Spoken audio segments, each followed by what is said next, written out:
예수님께서 유대인들에게 썩을 양식을 위하여서 구하지 말고 영생하도록 있는 양식을 위하여 일하라 라고 지난주에 함께 말씀을 나누었는데요. 영생을 위한 일, 즉 하나님께서 보내신 일을 믿는 일을 해야 한다라고 함께 말씀을 나누었었습니다.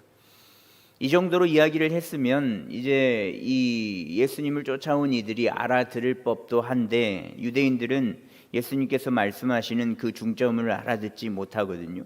그래서 이들이 또다시 예수님께 물어보는데요. 오늘 말씀 30절에 보시면 그들이 묻되 그러면 우리가 보고 당신을 믿도록 행하시는 표적이 무엇이니까 하시는 일이 무엇이니까 라고 다시금 질문을 하는 모습을 보입니다.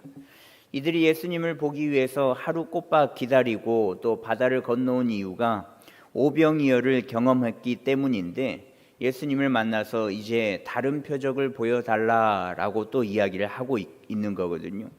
앞서 말씀드렸지만 26절에 오병이어를 본 것이 아니라 양이 불어난 떡으로 배만 채웠기에 다른 표적을 보여달라라고 말했는지도 모르겠습니다. 이들의 관심은 오늘 말씀에 보면 오직 표적, 자신들의 줄인 배를 채울 수 있는 표적밖에 없다라는 것을 알 수 있거든요. 더불어서 예수님께서 하시는 일이 무엇인지 궁금하기도 했습니다. 도대체 무슨 일을 하는 사람이기에 말씀도 잘 전하고 떡도 많이 불려서 수많은 사람들이 먹게 하고 또 수많은 기적과 이적을 보인단 말인가? 이들은 아직도 이 예수님께서 보여주신 그 이적들을 통하여서 이 예수님이 하나님의 아들이시요 메시아임은 전혀 알지 못했습니다. 그들이 자신들의 조상의 이야기를 덧붙여서 말하는데 자신의 조상들은 광야에서 떡과 만나를 먹었었다. 그 떡과 만나는 하늘에서 주신 것이다 라고 이야기를 하면서 다른 표적과 이적을 구하는 모습을 보이거든요. 그런데 왜 이들은 구약 성경에서 수많은 이야기들 중에서 왜 꼭 떡의 이야기를 할까? 그것은 이들의 관심이 오로지 떡에만 있다라는 것을 알 수 있습니다. 이들의 관심은 배를 굶어 자신들에게 먹을 것을 주는 왕에게만 관심이 있었다라는 것을 알 수 있거든요. 그러니 자신들의 조상들이 수많은 일이 있었음에도 불구하고 모세를 통해서 광야에서 떡과 만나를 먹었다라는 것을 이야기를 하면서 자신들에게도 똑같이 이러한 표적을 베풀기를 원했습니다. 하늘에서 떡을 내린 모세처럼 당신이 하늘에서 떡을 내리는 이 표적을 보인다면 믿겠다라는 그들의 속마음을 비춘 것이거든요. 모세를 통해 조상들은 떡을 먹었으니 예수 당신이 모세와 같은 영웅이라면 지금 이 순간 떡을 내려서 우리의 배를 채워주라라고 이야기를 하고 있는 겁니다. 근데 이런 속마음을 아시는 예수님께서는 32절과 33절 말씀을 통해서 이렇게 말씀하시는데요. 이 말씀을 같이 읽어보도록 하겠습니다. 예수께서 이르시되 내가 진실로 진실로 너희에게 이르노니 모세가 너희에게 하늘로부터 떡을 준 것이 아니라 내 아버지께서 너희에게 하늘로부터 참 떡을 주시나니 하늘의 떡은 하늘에서 내려 세상에 생명을 주는 것이니라. 아멘. 이들의 조상이 먹었던 떡과 만나는 사실 모세가 준 것이 아니거든요. 물론 모세를 통해서 먹기는 했는데 실질적으로 떡과 만나를 주신 분은 하나님이십니다. 하나님께서는 모세를 통해 말씀하시고 또 모세를 통해 떡과 만나를 내린 것이지 모세가 힘을 발휘해서 능력을 발휘해서 떡과 만나를 내린 것은 아니거든요. 근데 지금 요구하고 있는 유대인들은 이 사실을 간과하고 있었습니다. 물론 모세는 대단한 지도자죠. 하나님께서 택하셨고 또 불러주셨고 또 애굽에서 억압받고 있는 동족들을 출애굽할 수 있도록 세운 사람이 모세입니다. 또 광야에서 목이 말라 죽을 지경에 이르렀을 때는 반석을 쳐서 물을 내기도 했고 또 배가 고플 때 만나와 메추라기로 배를 채워주기도 했죠.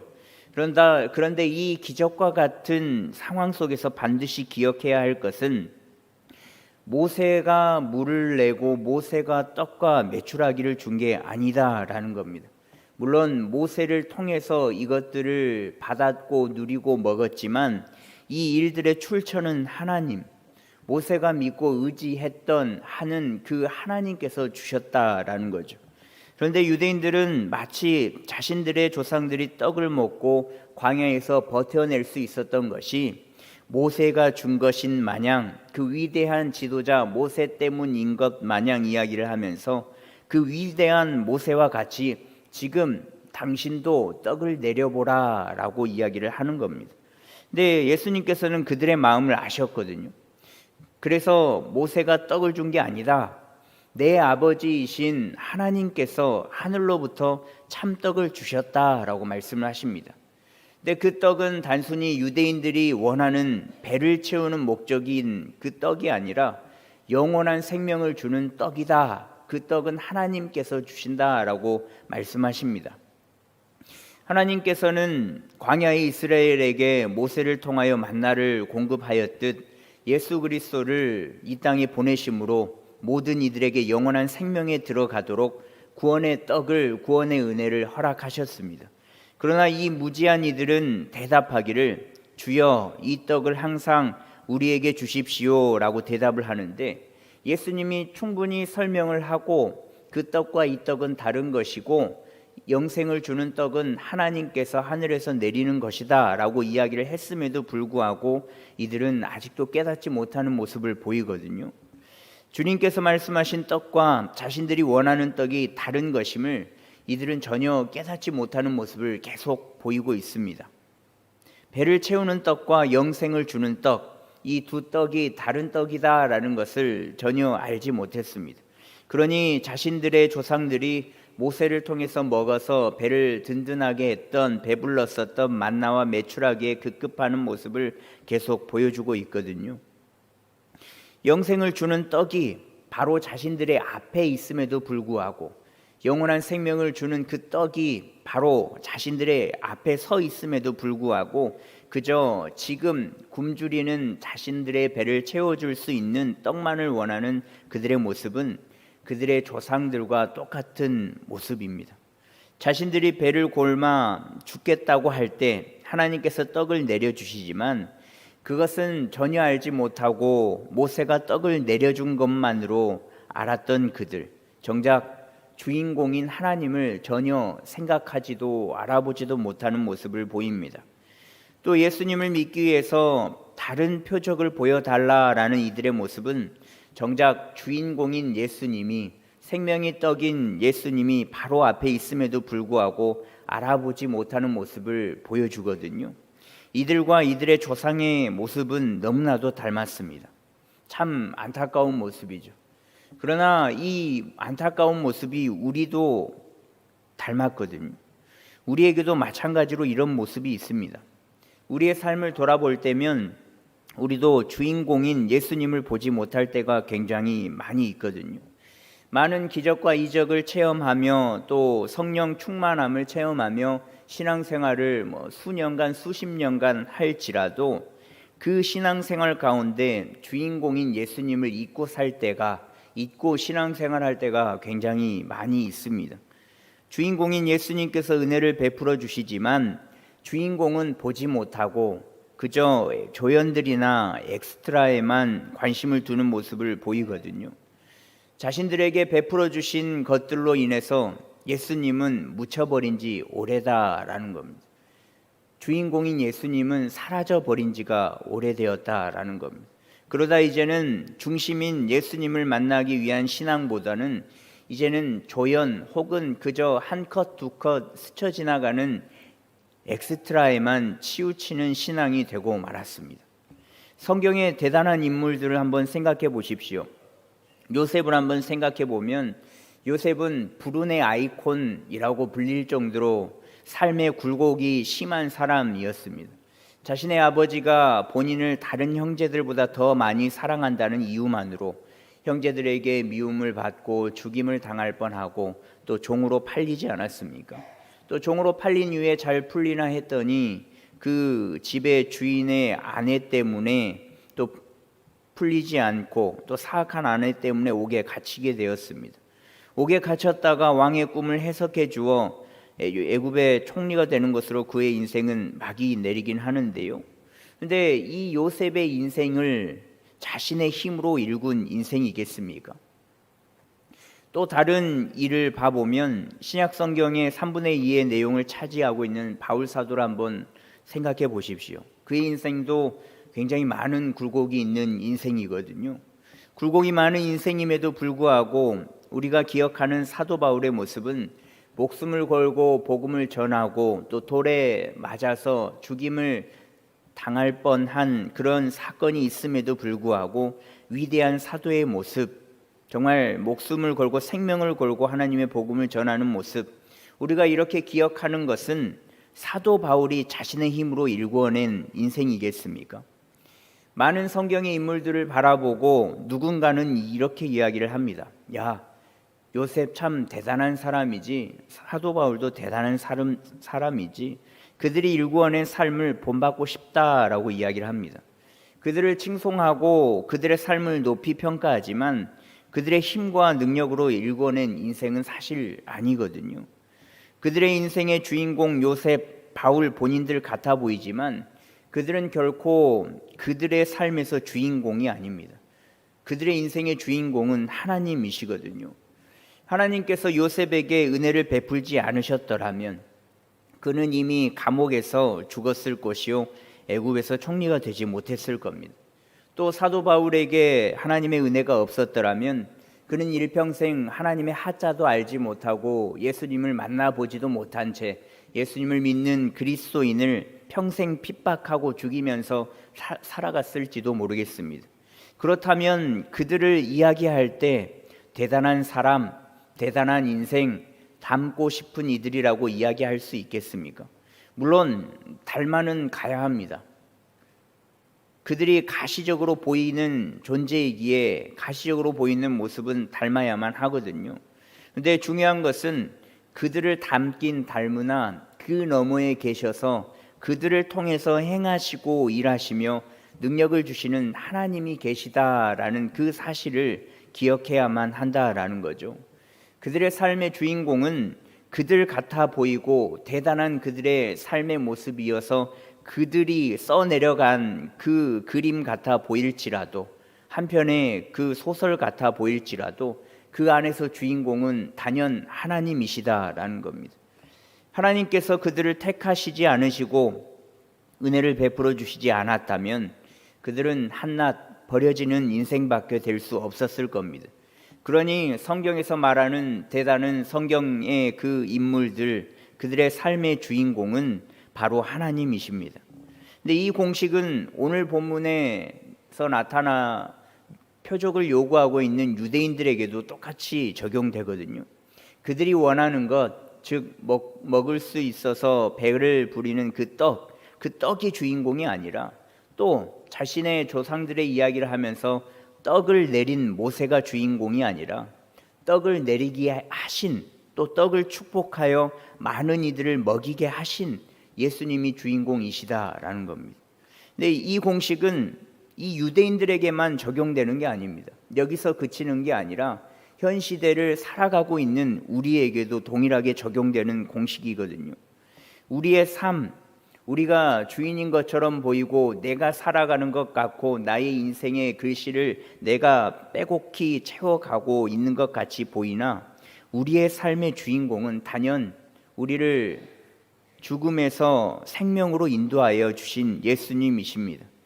우리가 결정하고 우리가 성장하고 우리가 노력해서 우리가 일군 삶처럼 보여서 마치 내 자신이 주인공처럼 보이고 느껴지는 게 당연하거든요. 그렇지만 그 삶을 인도하시고 그 삶의 은혜를 베풀어 주신 예수님께서 우리의 주인공이시다라는 겁니다.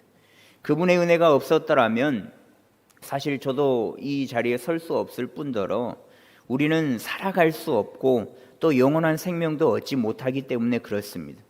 그렇기에 우리의 삶의 주인공은 내가 아닌, 우리가 아닌 우리에게 구원을 허락하시고 새로운 생명을 허락하신 하나님이십니다. 이것을 기억하며 살아가는 우리 모두가 되었으면 좋겠습니다.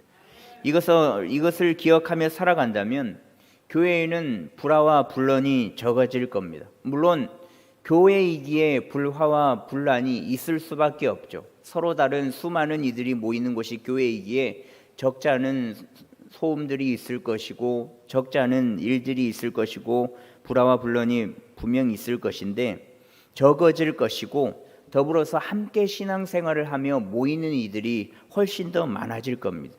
그 모습이 주님께서 원하시는 모습이고 또 바라시는 모습이기에 늘 우리의 삶의 주인공은 또 나의 신앙생활을 하는 목적과 이유는 예수님이시다라는 것을 기억하시면서 그 예수님을 잊지 않고 살아가는 우리의 삶이 되었으면 좋겠습니다. 그래서 갈라디아서 2장 20절의 말씀에 보시면요, 이런 말씀이 나타나는데요. 내가 그리스도와 함께 십자가에 못 박혔나니 그런즉 이제는 내가 사는 것이 아니요 오직 내 안에 그리스도께서 사시는 것이라. 이제 내가 육체 가운데 사는 것은 나를 사랑하사 나를 위하여 자기 자신을 버리신 하나님의 아들을 믿는 믿음 안에서 사는 것이라 라고 이야기를 하고 있거든요. 바울 사도가 했던 말씀입니다. 바울 사도가 자신을 주인공이라 생각하지 않고 예수님이 단연 나의 삶의 주인공이시다라고 생각했고 또 고백했기에 이 성경 말씀이 있을 수 있었던 거거든요. 이 고백을 통해서 자신이 지금까지 한 일에 대한 회개가 있었고 또 그 진정한 회개를 통하여 십자가에 자신을 못 박음으로 인하여서 정반대의 모습, 극단적인 변화의 모습을 통해서 이후의 모습을 바뀐 모습을 보여주었습니다. 전의 모습은 단 한순간도 보이지 않을 정도로 완벽하게 바뀐 모습을, 새로운 삶의 모습을 살아내는 모습을 볼 수 있었습니다.